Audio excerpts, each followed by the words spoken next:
Good morning అండి. First మనము ఈరోజు అల్సర్స్ గురించి మాట్లాడుకుందాం. అల్సర్స్లో మనకి 3 డిఫరెంట్ టైప్ ఆఫ్ అల్సర్స్ ఉంటాయి. Neuropathic ulcers, arterial ulcers and venous ulcers. So venous అల్సర్ని మనం ఎట్లా డిఫరెన్షియేట్ చేయాలంటే ఇర్రెగ్యులర్ బార్డర్స్ ఉంటాయి. న్యూరోపతిక్ అల్సర్స్ ఎప్పుడు మనకి ప్లాంటార్ సర్ఫేస్లో వస్తుంది.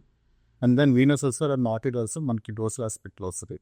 సో ఇప్పుడు ఈ పేషెంట్కి మనం చూసుకుంటే బయోలేటరల్ కూడా డేటా రేజింగ్లో ఉంది, అంటే యాంకిల్ జాయింట్ ఏరియాలో. సో ఇది classical picture of Venus ulcer. So first మనకి పేషెంట్ వచ్చినప్పుడు సెకండరీ మియాసిస్తో వచ్చారు. సెకండరీ మియాసిస్ అంటే మ్యాగట్స్ ఫార్మేషన్. సో మ్యాగట్స్ ఫార్మేషన్తో వచ్చారు. సో ఇక్కడ మ్యాగట్స్ అన్ని క్లియర్గా ఉన్నాయి. ఆల్మోస్ట్ గ్రాండేషన్ వచ్చి నెక్రోటిక్ టిష్యూ కూడా చాలా వరకు రెడ్యూస్ అయింది. కాకపోతే లిటిల్ బిట్ ఆఫ్ స్లప్ ఉంది. దాన్ని మనం లేక్రాన్ స్టేజెస్లో డ్రెస్సింగ్ చేసుకుంటూ ఉంటే అది రెడ్యూస్ అవుతుంది. ఎంజైమాటిక్ డిబ్రిడేస్ పెట్టుకుంటే మనకి రెడ్యూస్ అవుతుంది. సో మెయిన్గా వీనస్ అల్సర్ గురించి 5 ఇంపార్టెంట్ పాయింట్స్ మాట్లాడుకోవాలంటే, ఫస్ట్ పేషెంట్కి స్వెల్లింగ్ వస్తుంది. ఎర్లీ సైన్స్లో మనకి స్వెల్లింగ్ వస్తుంది. తర్వాత స్కిన్ హార్డనింగ్ అవుతుంది. దాని తర్వాత బ్లాకిష్ డిస్కలరేషన్ అవుతుంది.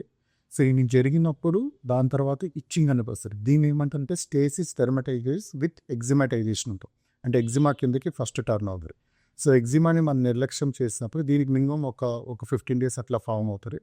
ఎగ్జిమాని మనం ఎప్పుడైతే నిర్లక్ష్యం చేస్తామో, ఇచ్చింగ్ వచ్చినప్పుడు ఎప్పుడైతే స్క్రాచ్ చేస్తామో అప్పుడు స్కిన్ బ్రేక్ అయ్యి బ్యాక్టీరియా అనేది లోపలికి ఎంటర్ అయ్యి అప్పుడు ఇన్ఫెక్షన్ స్టార్ట్ అవుతుంది. కానీ వెరికోస్ వెయిన్స్ పర్సే మనకి ఇన్ఫెక్షన్ అనేది రావడానికి ఇది ఒకటే మార్క్.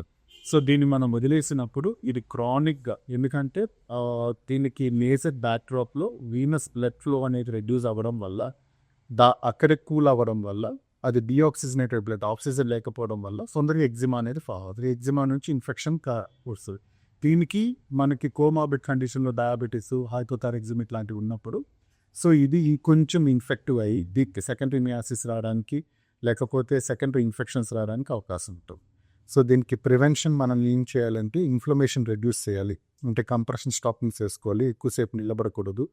సో ఇది ఎక్కువగా మనకి లాంగ్ స్టాండింగ్ ఎక్కువసేపు నిలబడే వాళ్ళలోనే ఎక్కువ మనకి కనిపిస్తుంటాయి. లైక్ పోలీస్ వాళ్ళు, ట్రాఫిక్ కానిస్టేబుల్స్, ఐరన్ చేసేవాళ్ళు, ప్రొవిజన్ షాప్లో ఎక్కువ ఉండేవి, జాబ్ ప్రొఫెషన్లోనే మనకి వస్తుంటాయి.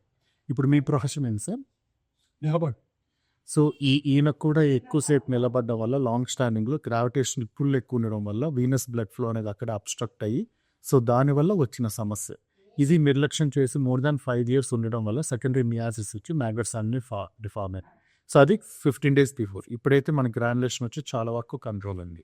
సో టేక్ హోమ్ మెసేజ్ ఏంటంటే, ఎప్పుడైనా మనకి ఇచ్చింగ్ వచ్చి బ్లాకిష్ డిస్కలరేషన్ వచ్చి మీకు ఎప్పుడైతే స్కిన్ హార్డనింగ్ అయ్యి స్క్రాచ్ అయిన తర్వాత చిన్న పుండు పడి అది 15 days అయినా మానకపోతే, 2 weeks అయినా మానకపోతే, సో ఖచ్చితంగా డాక్టర్కి చూపించాలి. అది వీనస్ అల్సర్ గురించి మనం ఆలోచించాలి, డాక్టర్కి చూపించాలి, దానికి తగ్గ ట్రీట్మెంట్ తీసుకోవాలి. సో 99% అన్ని వీనస్ అల్సర్స్ కూడా మనకి కాంపిటీషన్కి వెళ్లకుండా మనం ప్రివెంట్ చేసుకోవచ్చు. ఇది లాంగ్ స్టాండింగ్ అల్సర్స్, జాగ్రత్త తీసుకుంటే ఖచ్చితంగా క్యూర్ అవుతుంది. Thank you so much.